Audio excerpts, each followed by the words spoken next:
A year ago, if I told you that CM Punk was making his in-ring return at AEW, you might not have believed me.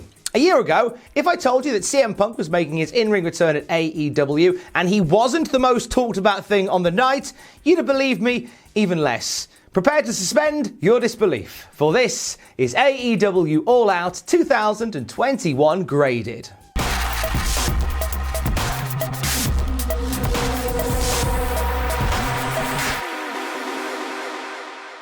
Buy-in match, this one's in the bag. 10 men in the ring for a 10-man tag. It's the Hardy Family Office versus Best Friends and Jurassic Express. Decent knockabout match that ends with Jungle Boy getting the STF on Angelico for the submission win. Post-match, The Butcher makes his AEW return. Looks like they're going to put a beating on Best Friends until the Dark Order and Varsity Club make their presence felt and send them scurrying. It's a B+. It's a fun opening encounter. I like Jungle Boy using a submission as a finish. I like how high-flying guys sort of transition into more technical stuff to add years to their careers. And The Butcher's back. Hey, happy days. I like The Butcher. He's fun. On the main show, the TNT title match opens it. It's Miro defending against D's Nuts, Eddie Kingston. It's not the knockdown, drag-out brawl that I think I'd expected, but it was good fun all the same. A dominant Miro in this one, overpowering Kingston, but Kingston gutsy throughout. He survives game over by making it to the ropes for an impassioned rope break. Miro manages to maneuver the referee in such a way that he can land a very blatant low blow onto Eddie Kingston, followed by a bicycle kick for the shenanigan-induced 3 count. Miro retaining the title. Surely there's more battles to come between these two. Giving it a B+, a lot of energy in this one. Again, kind of thought this would be like an arena-wide brawl, but I thought what they did, they delivered very much so. Jon Moxley up next. He's facing Satoshi Kojima in a match that saw 0 pieces of bread.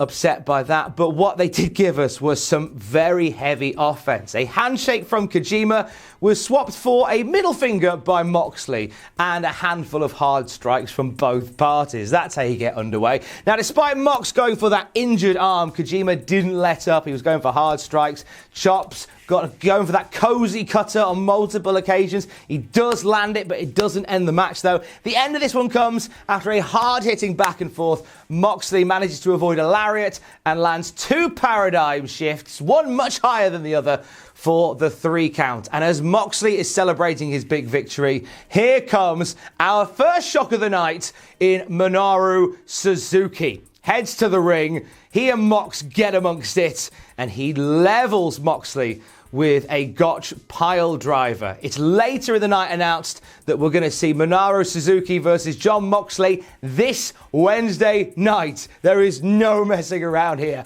As far as Moxley versus Kojima goes, it's a B+.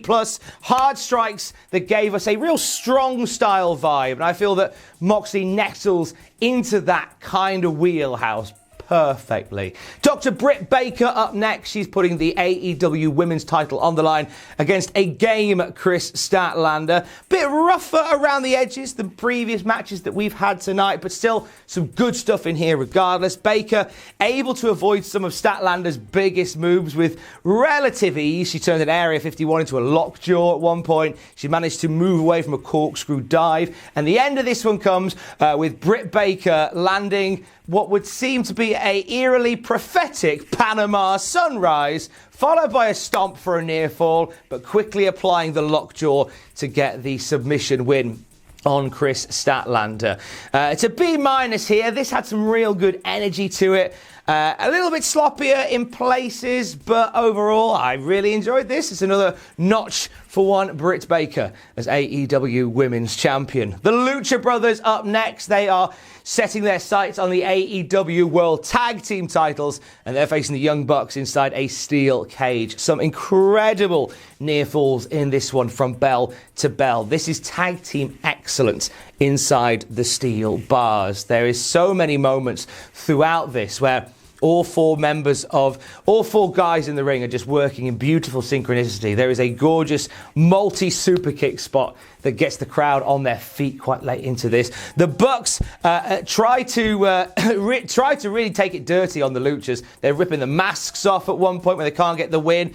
And we see Brandon Cutler throw into the ring a special studded Nike shoe. It's got thumbtacks sticking out of it. It's a hardcore customized Nike shoe that they try to use on the Lucha Brothers. They end up getting it used against them at one point, and the end of this whole match comes when it looks like the Luchas are going for an assisted pile driver with Phoenix on top of the cage. But when the Bucks come to their senses on this one, they switch it up a little bit in midair. We see a cross body off the top of the cage by Phoenix. Shortly after this, we get the assisted pile driver on the ground for the 1, 2, 3. And the Lucha Brothers are your new tag team champions. Gorgeous bit at the end with Penta celebrating with his daughter. It's an A+ here, bell to bell. This felt special. High octane, perfectly balanced, exciting. The beginning, the middle, and the end. Top marks to all four who just put on the best match of the night so far as I'm concerned. Possibly the best tag team match we've seen in wrestling for a couple of years.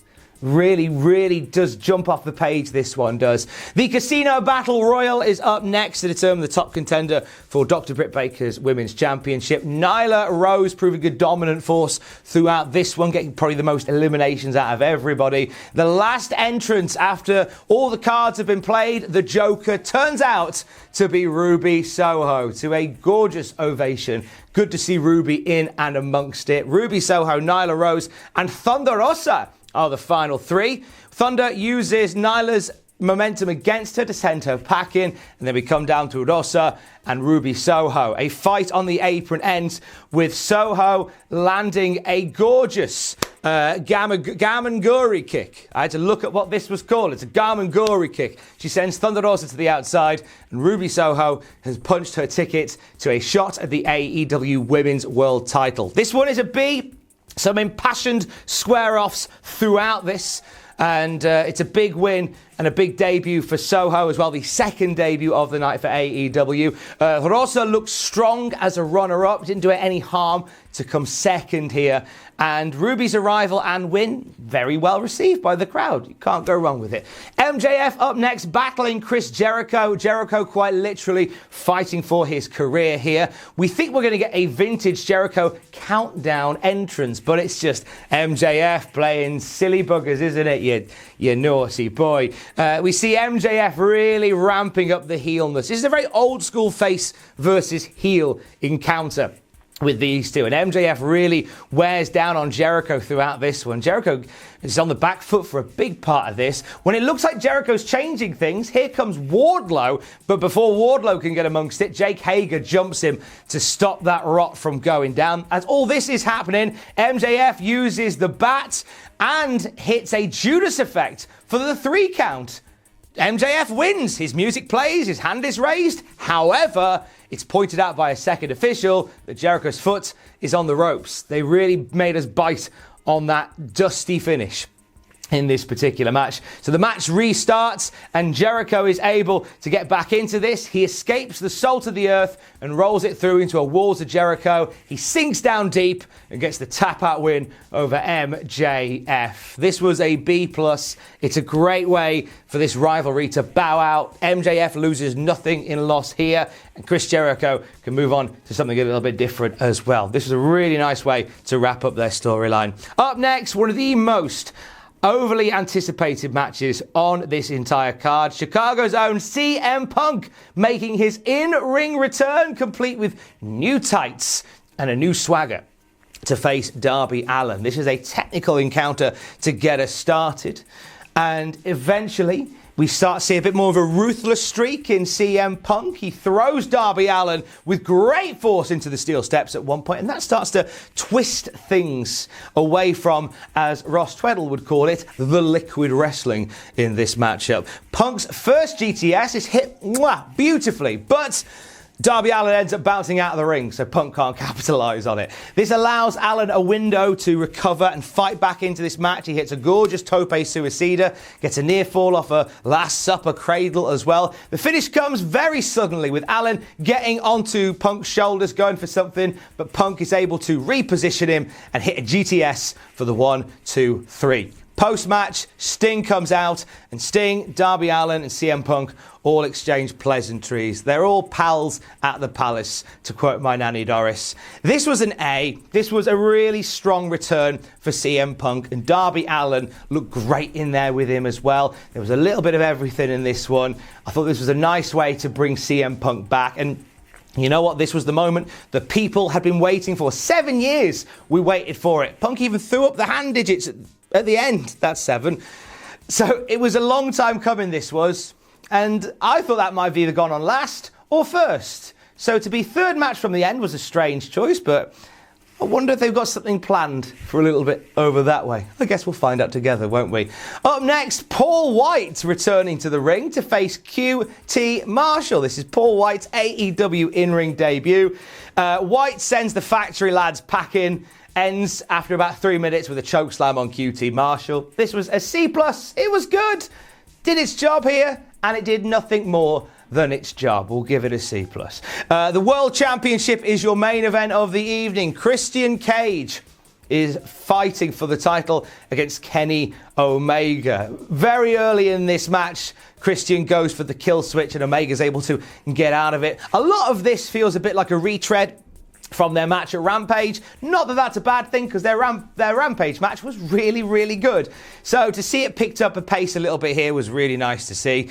Kenny Omega, with the referee distracted, uses a double foot stomp onto a table, onto Christian, to gain an advantage for a big chunk of this match. The tables will quite literally turn, or not literally, metaphorically turn. If they were literally turning, that would be a weird visual. They metaphorically turn when Christian Cage sends Kenny Omega crashing through the tables with a spear off the apron a little later into this match. The Good Brothers and Don Callis all try getting involved. Christian Cage able to keep them at bay. The end comes with an attempted kill switch off the top rope that Omega is able to reverse into an avalanche one-winged angel for the 1, 2, 3. A beautiful move to finish the match. Not so beautiful was the attack by the Elite post-match onto Christian Cage. Jurassic Express try and make the save, but they get overwhelmed by numbers. Kenny Omega says there's nobody that can take this belt from him. Those that could are retired or even dead. Lights go out, lights come on. Adam Cole makes his AEW debut and immediately knocks out Jungle Boy. Adam Cole has realigned with the Elite. He's on Kenny Omega's side as the crowd boo all of this. Omega tries to send us home with a thank you, good night, goodbye, bang, but can't finish it because Flight of the Valkyrie starts playing. And that can mean only one thing. Bryan flipping Danielson. 90 seconds after they debut Adam Cole, we're looking at Bryan Danielson making his way towards the ring. And he leads Jurassic Express and Christian Cage in a charge to send the Elite packing to end the night. Woo! Main event, I'm giving an A- to. Again, I thought it was a bit of a retread of the match itself was a bit of a retread of what they did on Rampage, but they did good stuff on Rampage, so that's all right. It's more so much that end sequence post-match that wrestling fans will talk about forever, which bumps this grade up to an A-, in my opinion. I don't want to give it an A+, because I'd be certainly overhyping the match at that point. But overall, as you'll see with the overall grade for AEW, this is an important night. Because overall, I'm giving AEW All Out 2021 an A. Pretty much every match hit the mark. Went from great to excellent on the whole. And it was a night of massive moments. It was CM Punk's first night back in the wrestling ring for 7 years. We saw Suzuki pop up, Ruby Soho pop up. And then that final sequence where Adam Cole and Bryan Danielson all land in AEW. You know what? What a moment that is to have the debut of CM Punk on your pay-per-view and people not be talking about it by the end of the night.